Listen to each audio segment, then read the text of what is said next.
பச்சிலம் குழந்தைகளின் கூட தீயில் போட்டு எரித்த பாவித்தனமான செயற்பாடுகளை முன்னெடுத்த பாவிகள் வேறு யாரும் அல்ல, இஸ்லாமிய பரம்பரையில் இருக்கின்றவர்கள் வேறு யாரும் அல்ல, அன்றைக்கு ஐக்கிய தேசிய கட்சியினராகும்.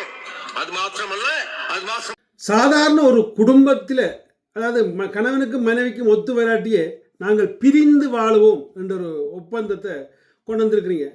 ஆனால் ஒரு இனத்துக்கும் இனம் ஒத்து வரையில் என்றைக்க ஏன் எங்களை பிரிய விடுறீங்க இல்லை என்றுதான் என்னுடைய கேள்வி.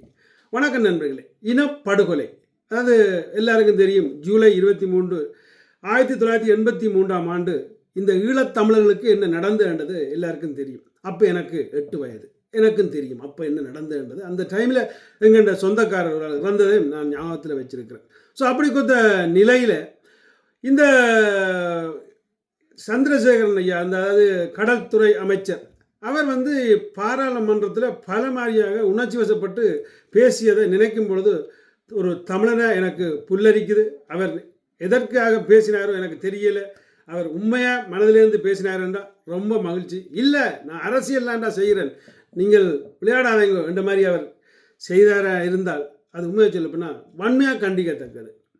அது நான் உண்மையாக ஒரு முடிஞ்சதை பற்றி கதைக்கிறது எங்கள்கிட்ட இளம் சமுதாயத்துக்கு அதை கொண்டு சேர்க்கிறதா இருக்கும். அதில் நல்ல விடயம் கதைங்க, நான் வேண்டான்னு சொல்லலை. ஆனால் இப்போ உங்கள்கிட்ட ஆட்சியாக நடக்குது ஐயா சந்திரசேகரன் ஐயா, உங்கள்கிட்ட ஆட்சியானியாக நடக்குது. அதாவது நீங்களான இப்போ கடற்துறையிலிருந்து பல பேர் அதாவது அனுரகுமார திசாநாயக்கா உங்கள்கிட்ட வீட்டை சாப்பிட்றார், அதாவது உங்களோட உணவை சாப்பிட்றார். அதெல்லாம் நாங்கள் பார்த்தோம் வீடியோவில். ஸோ அப்போ நீங்களும் அவரும் எப்படி ஒற்றுமையாக இருக்கிறீர்கள்ன்றது எங்களுக்கு தெரியும்.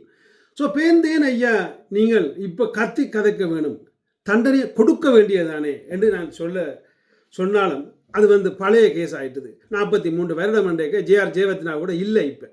ஆனால் ஒன்று நான் உங்களுக்கு ஞாபகப்படுத்த விரும்புகிறேன். இப்போ இருக்கிற இந்த 2009 ஆண்டு இந்த கண் உங்கள்ட கண் எல்லாரும் துடிக்க நடந்த இந்த கொலைகளை அதுக்காவது ஒரு நியாயத்தை பெற்றுக் கொடுங்க தமிழர்களுக்கு. இதையும் பேர்ந்து ஞாபக சின்னமாக இன்னும் ஒரு 43 வருடத்துக்கு பிறகு உங்களை மாதிரி ஒரு அரசியல்வாதி எங்களை வச்சு அரசியல் செய்ய விடாதீங்க, தயவு செய்து விடாதீங்க.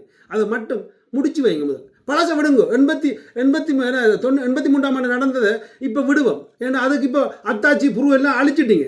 இதுக்கு நீங்கள் அத்தாச்சி புருவெல்லாம் அழிக்க போகிறீங்க. அழிக்க கிடையாது, அதை பிடிங்க. செம்மணி தோண்டப்பட்டு கொண்டு இருக்கு. அதை அழிக்க கிடையாது, அதை பிடித்து ஆக்களுக்கு தண்டனையை கொடுத்து தமிழர்களுக்கு ஒரு தீர்வை கொடுங்க ஐயா. நன்றி, வணக்கம்.